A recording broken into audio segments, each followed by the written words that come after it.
Now, we know that around when it comes to risk of renewals or churn, information is going to be coming in from Salesforce, from Gong discussions, but we also could be having support tickets that you might not see if you're in Salesforce or looking at in Gong.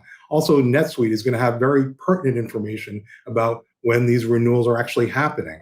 Plus, and again, this is just for, it could be many different applications. If you're a SaaS provider, you might have Pendo information that you want to view in that same context that you have once that's in your data platform inside Snowflake. So the benefit is that once you start having not just one data point, but multiple, and they're compared together, you can start doing something like a score around churn, around risk renewal. What is we're looking at when it comes to their likelihood that this could churn? And then when we're able to do that, you can spot at-risk accounts just a lot earlier and on very, very current information. Also, you have the historical nature of this. So you can actually see trends and spot trends that we're seeing across the entire customer base. The other thing we can do as well is that once we have a score, we can start prioritizing who we're actually going to go and help as far as what we can do, as far as making sure that this doesn't churn. And we do have that renewal. So being able to prioritize that is also critically important. So that's all the benefit we get when we start getting that information into that unified platform and we start doing the analysis and the analytics on it.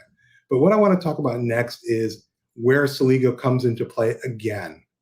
And that is actually taking the information, let's say in this case, that churn risk score, and actually taking action on it. Because it's great to have that, you know, that this company is a 50 out of 100, but what are you actually going to do with that information? And this is where Celigo uses its reverse ETL to actually take a flow out of something like Snowflake and actually start acting on it within the business. So let's say from a Salesforce perspective, we want to update that score into Salesforce so the AE can see that this is no longer a green account, it's yellow or it's red. Maybe we want to trigger a HubSpot cadence, an email campaign to people within that organization, and maybe guide them to help documents that they can use.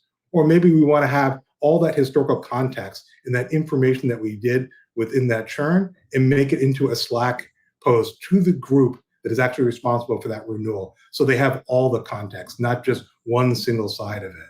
So that's really, truly a important part of why we kind of want to take action on that data and not just leave it in the warehouse.